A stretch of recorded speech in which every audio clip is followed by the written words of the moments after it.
Hi students, I hope all of you had good health. Today we will be having our next video lesson on ecosystem.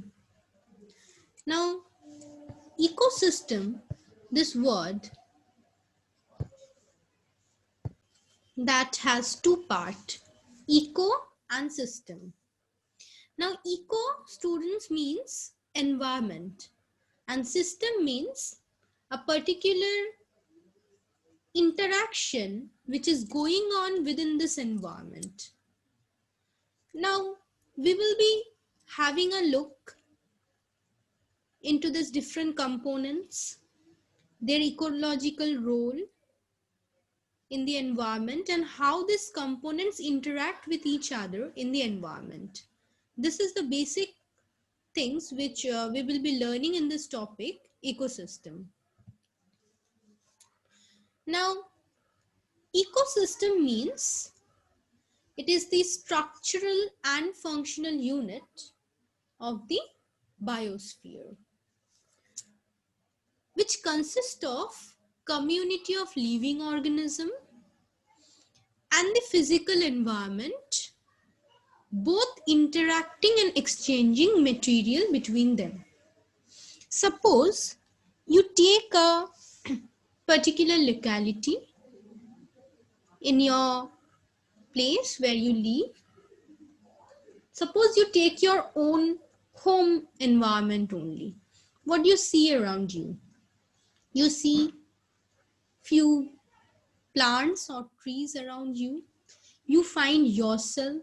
You may find some dogs, cats, some lizards, some insects like ant, butterfly sometimes.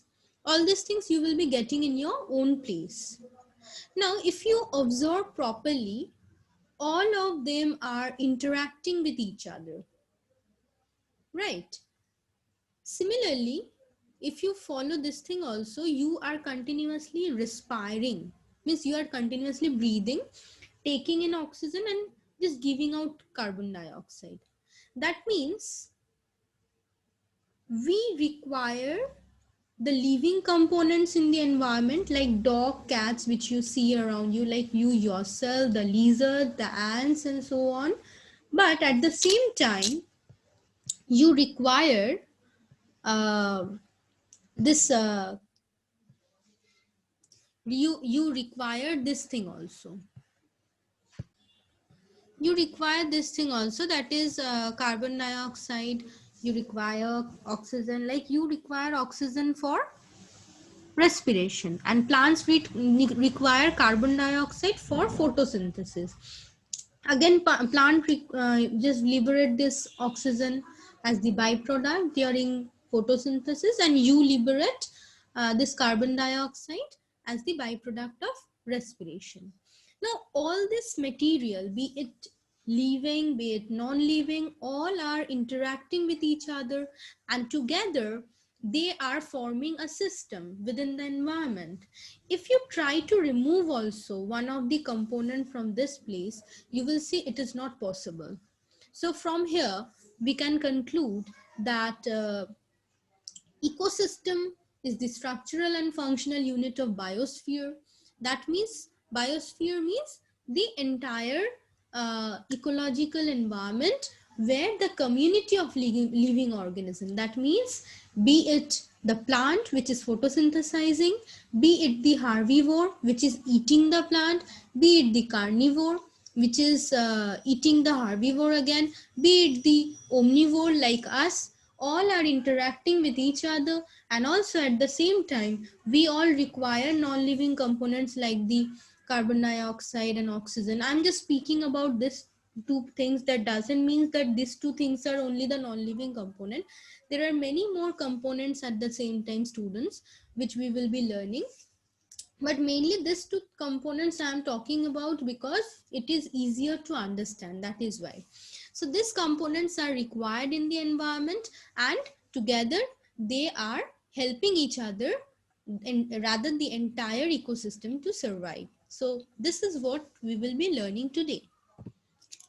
Next is the different types of components that make up the ecosystem. Like, ecosystem has mainly two parts. One is the abiotic part, another is the biotic part. Abiotic component means those which are non-living components, and biotic components are those which are the living component. Now together these two are forming this entire system which is known as the ecosystem. Now let us discuss about this in details. The that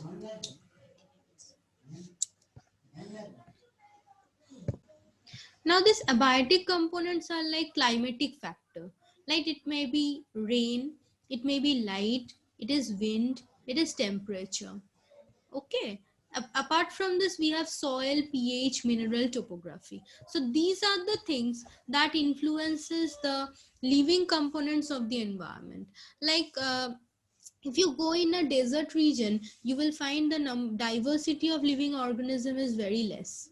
Okay, only few number of organisms are present over there, as because there is no rain, as because there is high temperature, there is hardly any soil, hardly any plants present. That is why the number of organisms automatically decreases. Whereas if you go to a very frigid zone where it is entirely covered with snow, soil is there but entirely covered with snow, again you will get a less number of organism, as because plants are less over there due to the low temperature and so on.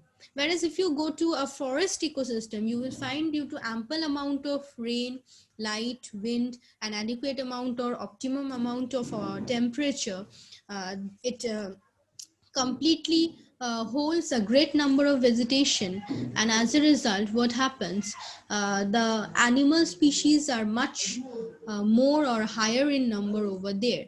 So this is why it is so important that abiotic components must be there in order to influence the biotic component of a place.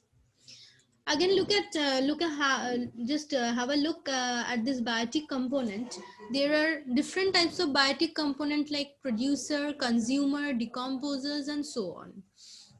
Now, producers, one of the most important component of an environment is the producer, as because producer has the ability to trap the solar energy and convert that solar energy into chemical energy of food, and so that it can pass this chemical energy of food to the rest of the living world. So we can say that the chief energy converters of the environment is the producer. There is no other option to trap this solar energy and convert it into food. So the ultimate source of energy for the entire living world is the sun, but at the same time producers play a great role over here. That is why if there is no soil, there is no producer. If there is no producer, then there will be no biotic components present.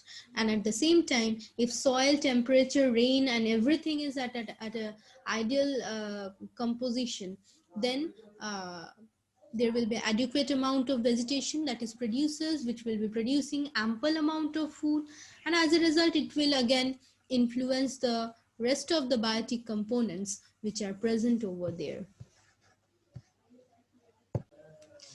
Next is the consumer. Consumer is the heterotroph. Heterotroph means organisms which cannot prepare their own food. Okay, and they depend directly or indirectly on autotrophs for their food. So these are the consumer. Now consumer can be of many types, like primary consumer. Primary consumer means those who only consume the producer of the autotrophs, like the cow, goat, buffalo. In other words, we can say the herbivores. So these are the primary consumer. Secondary consumer means those who consume this primary consumer for their food and indirectly intake the energy from producers so trapped, like tiger, like lion, hyena, fox, and so on. They are the secondary consumer which indirectly obtain the energy so stored in the producers by eating the primary consumers. Next is the tertiary consumer. Tertiary consumers are those which feed on secondary consumer. Okay, like we may say the fox can be a tertiary consumer, hyena can be a tertiary consumer, um, so many. Then peacock is a tertiary consumer. If we go through a food chain, which we will be doing the next day, we will see that all these are the tertiary consumers. And quaternary means those who are found at the top, like hawk, eagle, vulture. Okay, these are the quaternary consumers. So let us have a look at this. Next is, here are some of the examples which I have put it down, or I have just jolted it down in order so that you can understand it very well. Like biotic and abiotic factor. Okay, biotic means the living factors. For example, plant, animal, fungi, bacteria. These are the different examples of living component. Okay, like plant are the primary producer, animal are the prime are the consumer, fungi and bacteria belongs to the group of decomposers. These are the main component of the biotic factors of a ecosystem, whereas the non-living factors like water, sunlight, soil, air, temperature, all these are the non-living factor that influences the living factors so present, like plant, animal, fungi, bacteria. These are the living components which are so present over here. Okay, so let us discuss about how they influence each other so that we can understand it well. First of all, autotrophs, as I said, they are the producers. They make their own food through photosynthesis or chemosynthesis. For example, plant. Okay, now photosynthesis means what, students? It means the process by which plants trap solar energy so that they can combine carbon dioxide and water, the raw materials in this process, into glucose. Okay, which is the primary food for all of the living world in the on this planet Earth. And as a byproduct, they liberates oxygen. So these are the thing which the autotrophs does, and we can say they are the primary converters of the solar energy. Next is the heterotroph. Heterotroph means organism which cannot prepare their own food and depend on these autotrophs for their food. Either they directly obtain food from this producer or indirectly obtain food from the producer. Like directly, those organisms which directly obtain their food from producer are the herbivore. Okay, which eats the plants, and like cow, buffalo, giraffe, deer, so on. These are the primary consumer. Okay, means other than plant, they cannot obtain any other food. So these are the primary consumer or the herbivore. Next is the carnivore.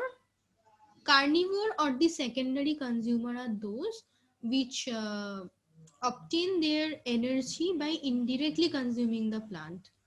Indirectly consuming the plant means they will be eating the herbivore in order to obtain their food. And the last one is the omnivore, which we can also call the tertiary consumer, which eats both. Okay, that is herbivore also, carnivore also. We also belong to this group, that is omnivore. Sometimes we behave as herbivore, sometimes we behave as carnivore.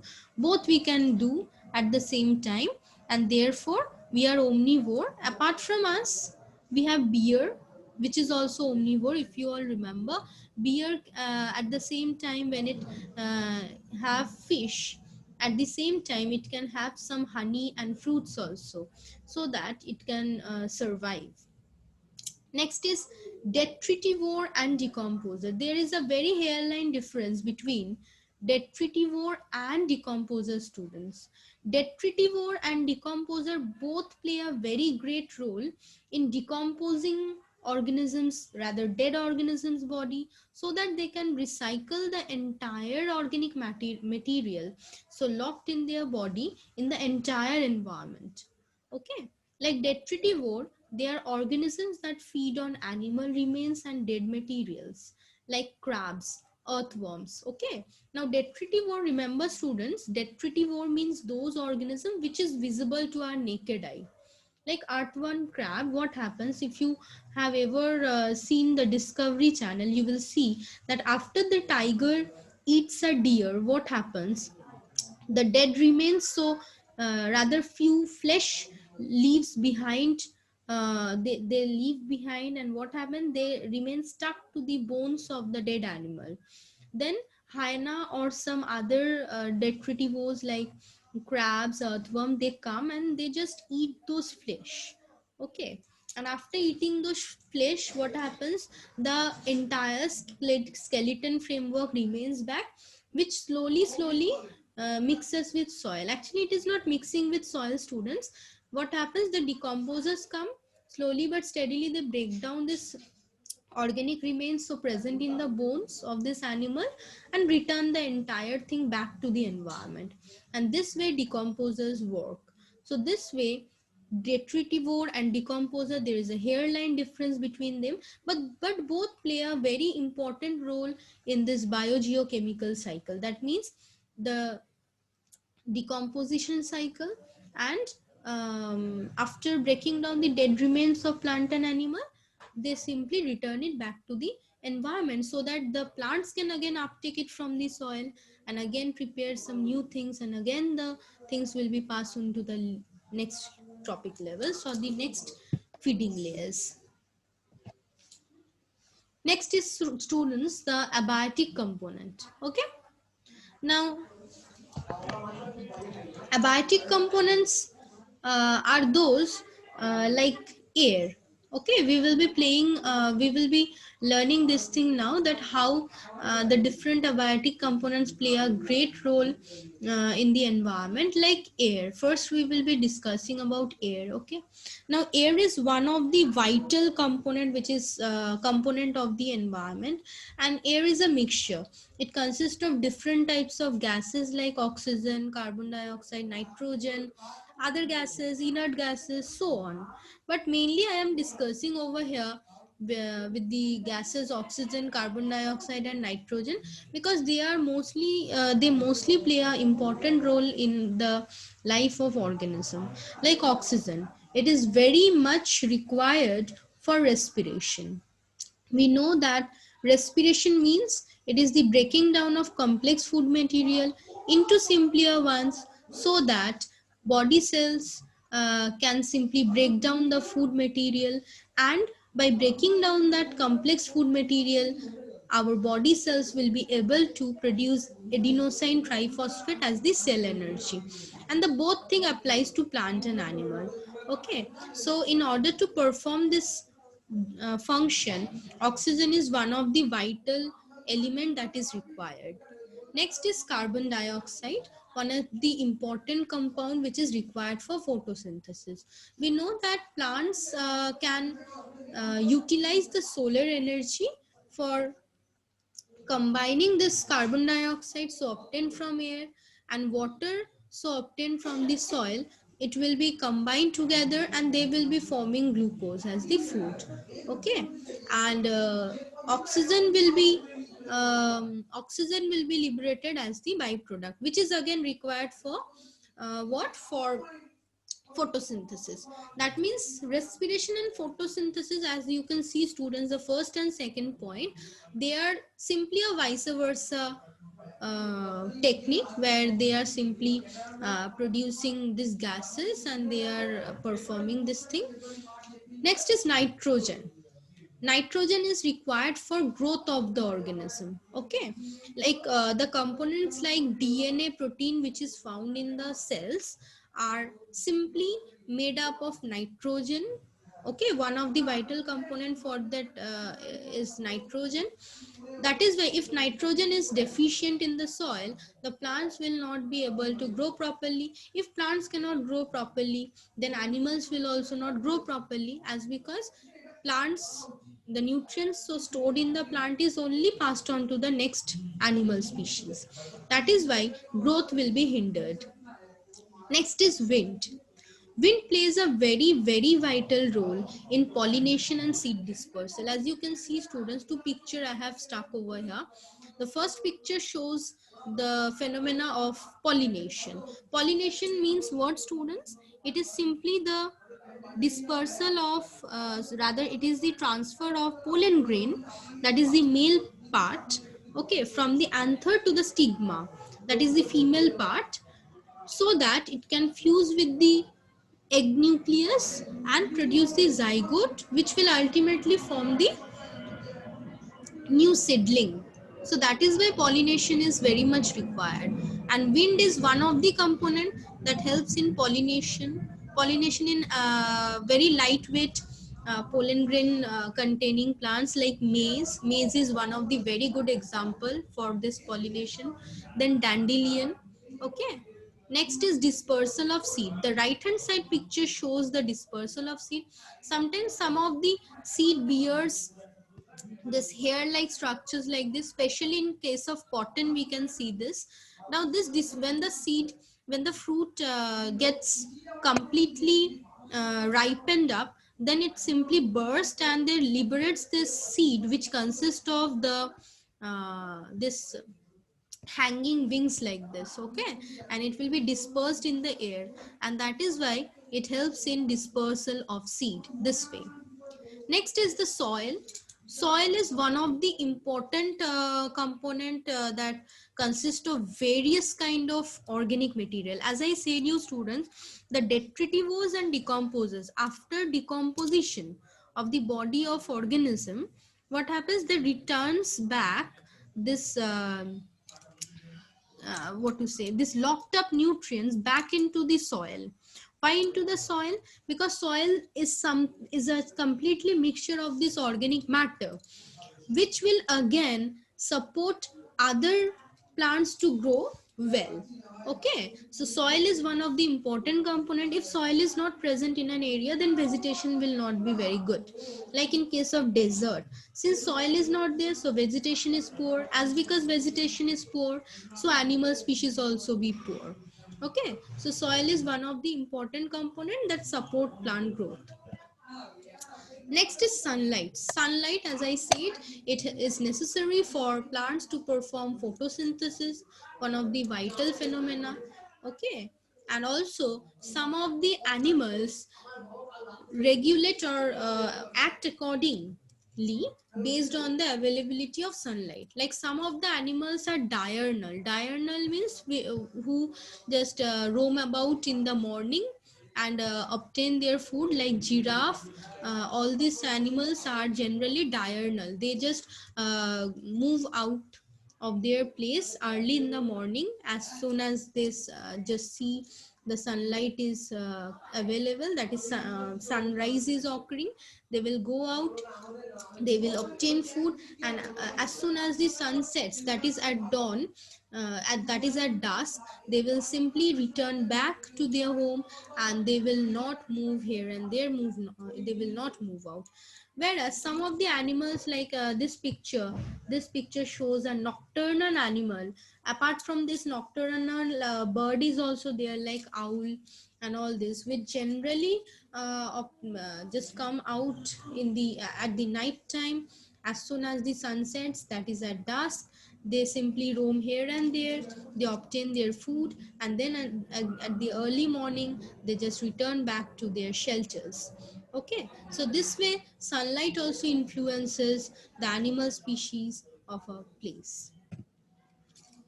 Next abiotic component is, students, temperature. Now temperature is one of the vital thing that influences germination, flowering and so on. Okay, like germination, some of the seeds are there which will not germinate in winter, they will germinate in the summer only, when the summer temperature is available. And some of the seeds are there which germinates only when the temperature is low. Okay, rather what we say as rabi crops and kharif crops. So Definitely temperature influences these crops. Again, if you go to a frigid area or you go to a desert area, due to such variation in temperature, that is very low temperature in frigid area and very high temperature in the desert area, what happens, the um, plant species cannot grow well in this temperature. They require a optimum temperature to grow. As a result, what happens, generally the vegetation is very low in this area, as because germination cannot take place well, and so does the number of animal species also decreases. Again, in case of flowers also, there is winter flower, there is spring flower, there is summer flower, and so on. Generally the winter flower like dahlia, chrysanthemum do not flower in the summer. Again, the summer flower like sunflower and all, we cannot get it in the cold winters. So flowering is a process which is also influenced by this temperature. And some of the animals are greatly affected by temperature, like some of the animals go into hibernation. Hibernation means winter sleep. Like those animals which cannot regulate their body temperature with the outside environment, like snake, frog, what happens, they go for a winter sleep.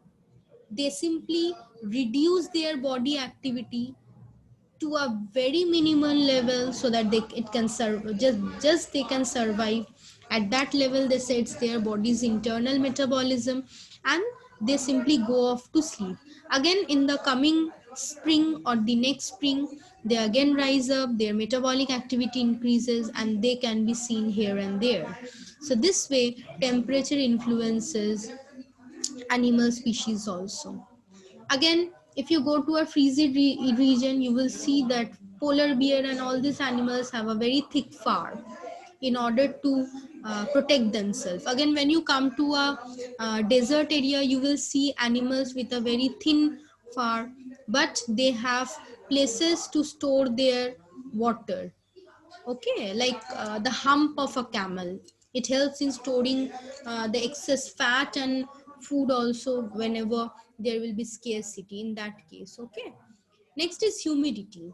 Now we know water is one of the very vital and essential constituent of all living organisms, and humidity is nothing but the water vapor which is present in the air. Now what happens, when whenever water is available in the air, there are some animals and plants which absorb this water vapor from the atmosphere, and they regulate their body activity accordingly. Next is water.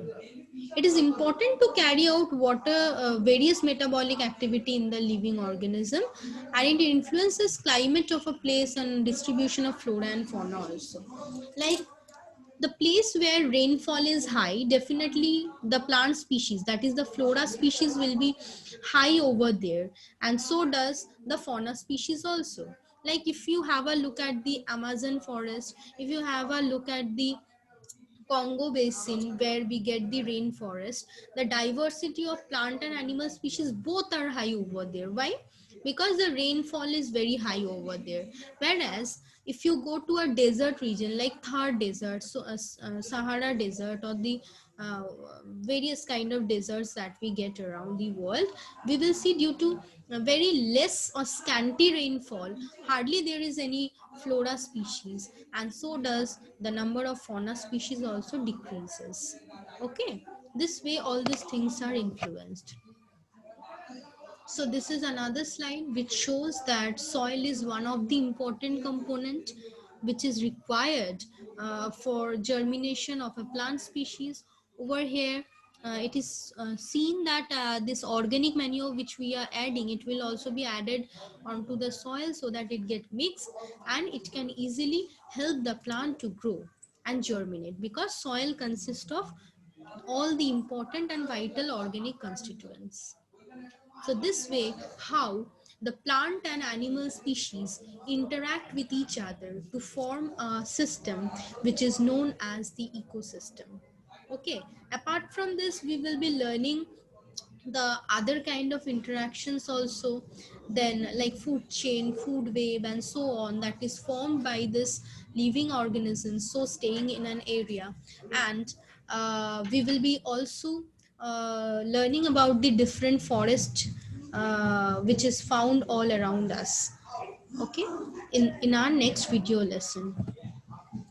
So thank you, students. I hope all of you have understood today's lesson. Okay, go through this, and if you have any doubt, any queries, any clarifications you need, ask me in our next video lesson. Thank you, students. Have a nice day.